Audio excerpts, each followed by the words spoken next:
Bismillahirrahmanirrahim. Assalamualaikum warahmatullahi wabarakatuh. Sobat-sobat, kita bersama lagi di channel saya dalam dakwah Islam pencerahan. Sobat-sobat, baik yang pro maupun yang kontra dengan dakwah Islam pencerahan saya.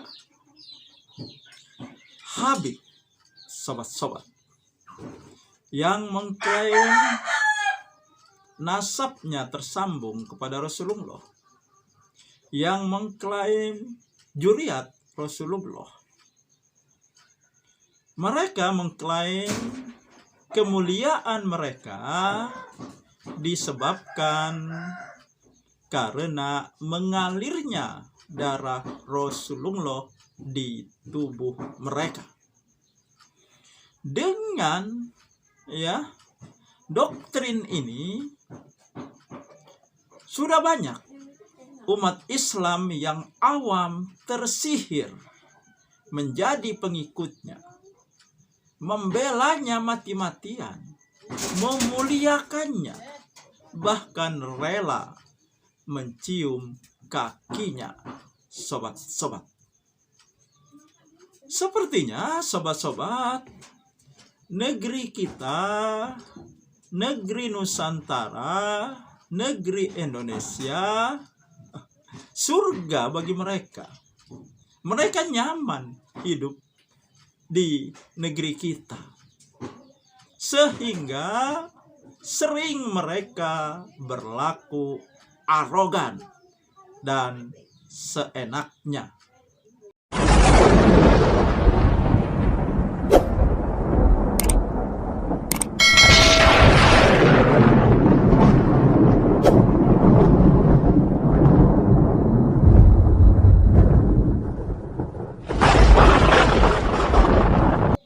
Bahkan mereka menyatakan Habib bodoh itu lebih mulia dibandingkan dengan 70 ulama. Bahkan ada yang mengatakan Habib gila.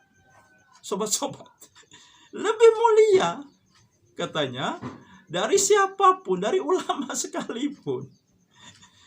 Ya, ini sobat-sobat, kenapa mereka lebih mulia padahal mereka bodoh, padahal mereka gila?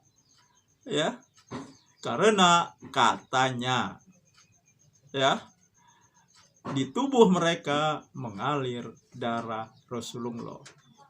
Tetapi sobat-sobat, kenapa di Muhammadiyah tidak ada satupun Habib? Beda dengan di tetangga sebelah. Banyak Habib di sana. Bahkan dipuja-puja, dimuliakan. Bahkan turut mengatur komunitas di situ, sobat-sobat. Nah, kenapa di Muhammadiyah tidak ada Habib? Kenapa Habib tidak laku di Muhammadiyah? Nah, sobat-sobat semuanya, untuk menjawab pertanyaan itu, mari kita saksikan, kita simak dulu beberapa cuplikan video yang berisi doktrin-doktrin, pernyataan-pernyataan Habib-Habib yang memuliakan diri mereka dan keluarga mereka karena ada darah Rasulullah di tubuh mereka.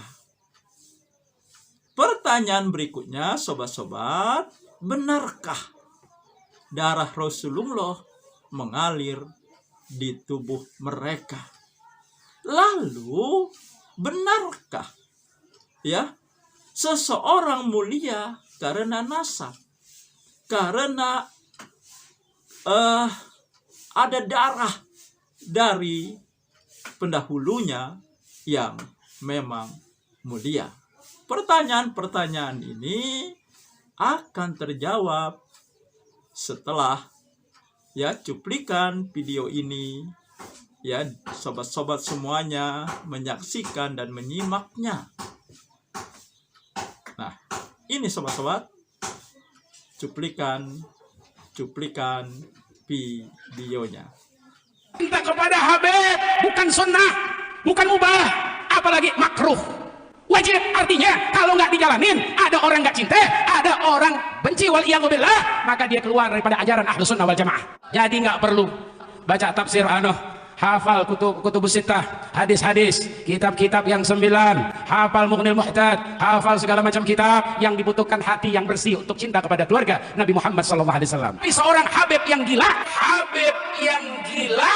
lebih utama. Kenapa demikian? Karena Habib mulia bukan karena ilmunya, Habib mulia bukan karena kerjanya, Habib mulia karena di diri Habib tersebut ada dam darah baginda Nabi Muhammad SAW. Habibnya sudah gila seperti pada video ini. Ini katanya Habib udah gila ya, tapi wajib dipuja dan dipuji. Meskipun hafal Sahih Bukhari, Muslim, dan ilmu agama yang lain, tidak ada artinya jika tidak mau memuja Habib gila seperti ini. La haula wala quwata illa billah. Ya wajar jika dai Yaman ini nggak laku di Muhammadiyah. Dia hanya laku di NU, yang warganya sudah didoktrin bahwa kiai adalah dalil untuk beribadah. Apapun yang dikatakan kiai lebih wajib diikuti daripada hadis sahih yang tidak disampaikan oleh kiainya. Ente sampai doer baca selawat sama Nabi Muhammad puluhan miliar nggak bakal ketemu sama Rasulullah. Kenapa saya bilang begitu? Karena semua perlu perantara. Ya ayyuhalladzina amanu ittaqullaha wabtagu ilaihi wasilah. Tanpa wasilah mau ente triliunan baca selawat sama Nabi nggak bakalan ketemu Rasulullah kalau nggak pegang tangan guru ente. Tangan guru ente yang bakalan besok bawa ke depan Nabi besar Maulana Muhammad. Jadi jangan entengin, Pak, saya mencukup selawat 1 juta kali nggak perlu guru. Ingat, ente nggak kenal besok siapa Nabi Muhammad, dan Nabi Muhammad nggak bakal kenal ente walaupun ente selawat sebanyak-banyaknya kalau ente nggak pernah kenal keluarga Nabi Muhammad. Hubbu nabiyukum, kalau mau kenal sama Rasulullah, semangat cinta kita buat Rasulullah. Sholawat berjuta kali tak ada gunanya, tidak akan mendapatkan syafaat Nabi Muhammad jika tidak cinta dengan Habib keturunan Yaman. Padahal Rasulullah sendiri yang mengatakan, barang siapa bersolawat kepadaku sekali, Allah memberikan rahmat kepadanya 10 kali. Hadis riwayat Muslim. Orang solawat sekali saja Allah balas 10 kali. Nah, Mas Yaman ini solawat 1 juta kali, Allah nggak balas apa-apa jika tidak cinta Habib keturunan Yaman. Kan aneh bin nyeleneh. Sudah barang tentu orang seperti ini nggak akan laku ceramahnya di Muhammadiyah. Di antaranya Ustadz tak punya akhlak, Ustadz yang kurang ajar kepada para habaib.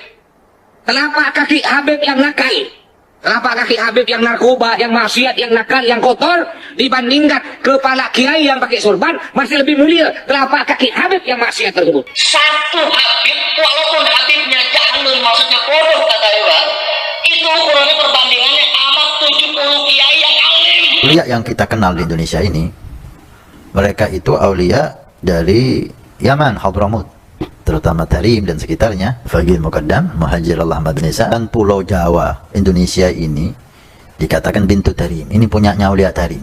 Tapi kita pernah dengar daripada para salihin bahwa Indonesia ini milik aulia Tarim. Lama-lama makin ngelunjak, dan ya sok suci saja. Indonesia milik aulia Tarim. Apakah ini bukan termasuk klaim yang bukan haknya? Dan anehnya warga NU itu menerima saja gerombolan Tarim seperti ini dan mau jadi pijakan kaki mereka untuk menaikkan kualitas hidup mereka. Yaman itu kan negara miskin. Antum sudah langsung paham kan? Orang miskin makan apa tinggal di padang pasir. Datang ke Indonesia kira-kira mau cari apa kalau bukan meningkatkan kualitas hidup. Sudah dapat tempat nyaman, lalu mengatakan Indonesia milik aulia Tarim. Ya, semoga Allah memberikan hidayah kepada mereka. Limited edition ini. Muka-muka impor. Kalau lo kan muka lokal. Hidung pesek, titik embem. Maka belok. Persis kayak celengan Semar. Terusin nggak? Yang mana nih? Tidak akan antum jumpai dai salafi bergurau dengan jamaah dengan mengatakan seperti Habib Yaman seperti ini. Ini orang rasis betul. Mentang-mentang hidung mancung, kulit putih, ya namanya keturunan Arab. Lantas mengatakan kepada pribumi hidung pesek seperti celeng Semar. Ya inilah pujaan warga NU. Semoga Allah memberi hidayah kepada mereka. Kalau di Muhammadiyah itu nggak mengenal Habib atau keturunan Rasulullah, yang ada orang yang dihormati itu ya orang yang bertakwa gitu. Ya orang bertakwa itu ya termasuk para ulama-ulama lah, nggak harus keturunan Nabi lah. Tidak harus hidung mancung ya. Gitu. Saya pun ilmunya banyak. Sewaktu Habib Bahar bin Smith ditantang untuk tes DNA karena ada beberapa pihak yang meragukan silsilahnya, maka Habib Bahar mengajukan beberapa syarat. Yang pertama itu adalah bongkar makam Rasulullah dan kemudian ambil darahnya. Yang saya pikir ini adalah ajakan untuk menistakan agama, tapi ya apapun itu. Yang kedua itu adalah bahwa beliau mengatakan bahwa tes balik orang yang menantang saya itu DNA-nya, karena jangan-jangan dia anak zina atau orang munafik atau anak dari orang yang berhubungan seksual dalam kondisi menstruasi itu. Ya karena menurut beliau ada sebuah hadis yang menyebutkan bahwa siapapun yang meragukan silsilah kenabian atau kemuliaan dari silsilah kenabian, maka orang itu pasti orang munafik atau orang anak zina atau orang yang lahir dari hubungan seksual di kala menstruasi. Nah, bagaimana ceritanya ada hadis yang semacam itu? Kenapa beliau menyebut itu adalah sebuah hadis? Ya kan nggak mungkin juga Nabi itu. Jadi orang-orang yang sudah terbiasa untuk membaca buku-buku hadis, kitab-kitab hadis itu pasti akan menyadari bahwa bahasa Nabi itu nggak kayak gitu, dan memang nggak gitu. Tapi setelah telusur ternyata ya memang ada. Ternyata berasal dari riwayat Imam Baihaqi. Walaupun saya meragukan beliau membaca langsung dari kitab yang dimaksud. Saya duganya beliau itu membaca kitabnya Imam Jalaluddin As-Suyuti. Nah, saya bukan seorang yang suka mendengar ceramah-ceramahnya Pak Habib Bahar bin Smith, tetapi dari sedikit ceramah yang saya ketahui, saya melihat begitu banyak hadis palsu yang dia ceritakan, itu yang dia sebarkan. Kok bisa seperti ini? Dan yang lebih uniknya lagi adalah semua hadis-hadis palsu dan hadis-hadis doif yang beliau keluarkan itu adalah hadis yang berhubungan dengan Habib, hadis yang berhubungan dengan kemuliaan nasab dirinya gitu.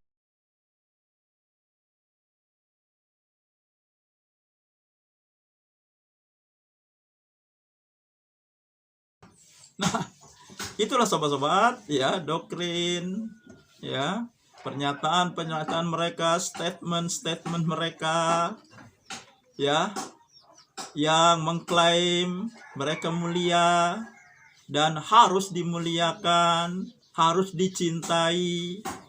Bahkan mereka mengatakan kalau tidak cinta Habib maka ya keilmuannya batal. Ya sobat-sobat, ya bagi orang awam, bagi muslim yang awam, sebenarnya tidak hanya yang awam yang tersihir dengan doktrin dan pernyataan mereka, tetapi juga mereka yang berilmu, sobat-sobat. Ya, kalau orang awam wajar ya mereka tersihir, mereka terdoktrin dengan pernyataan-pernyataan bahwa mereka adalah keturunan Rasulullah, sehingga harus dimuliakan, sobat-sobat. Ya, luar biasa memang ini. Ya karena orang awam, ya, muslim awam di kaum sebelah kan tidak perlu dalil. Dalilnya kiai itulah. Nah, ini wajar. Tapi bagaimana mereka yang orang-orang alimnya, ustadznya, ulamanya, bahkan gusnya, ya, mereka juga ya turut ya menyuburkan, memuja para habib ini, sobat-sobat. Nah, sekarang jawaban dari pertanyaan kenapa di Muhammadiyah tidak ada Habib? Kenapa Muhammadiyah tidak bisa? Kenapa Habib tidak bisa masuk ke Muhammadiyah? Habib tidak laku di Muhammadiyah. Ya karena pernyataan-pernyataannya itu ya adalah hadis-hadis doib, bahkan hadis karangan palsu, sobat-sobat. Ya, mau bukti? Ya, saya buktikan di surat Al-Hujurat ayat 13. Jelas firman Allah, sobat-sobat. A'udzubillahi minasyaitonirrajim. Inna akramakum indallahi atqakum. Sesungguhnya orang yang paling mulia di antara kamu di sisi Allah adalah yang bertakwa. Nah, jelaskan firman Allah ini menggugurkan, mementahkan statement Habib, klaim Habib yang mereka katanya lebih mulia dari orang yang bukan Habib. Bahkan Habib gila lebih mulia daripada 70 ulama. Oh, Habib bodoh ya, Habib bodoh, sobat-sobat. Juga Habib gila. Jelas kan? Allah yang mengatakan kemuliaan itu ada pada ketakwaan, sobat-sobat. Dan dikuatkan oleh sabda Nabi. Ya. Sobat-sobat. Kata Nabi, ya, tidak ada kemuliaan antara orang Arab dan non-Arab. Tidak ada kemuliaan berdasarkan ras, berdasarkan warna kulit, kecuali ketakwaan. Nah, jelas, ya. Para Habib ini sudah berbohong, sudah berdusta atas nama Nabi. Sobat-sobat. Ya, makanya di Muhammadiyah mereka tidak bisa masuk. Di Muhammadiyah tidak ada mereka. Di Muhammadiyah tidak laku. Karena Muhammadiyah mengembalikan kepada Al-Quran dan Sunnah Nabi. Merujuk kepada Quran dan hadis. Ya. Jadi siapapun, ya, akan dikoreksi. Perkataan siapapun, ya, tidak peduli dia keturunan siapa, tidak peduli mereka mengaku keturunan Rasulullah, omongannya akan di cross check, akan dikritisi dengan ukuran kebenaran Islam, yaitu Quran dan Sunnah Nabi. Nah, kan jelas mereka sudah berdusta, sudah berbohong dan membodohi banyak umat Islam.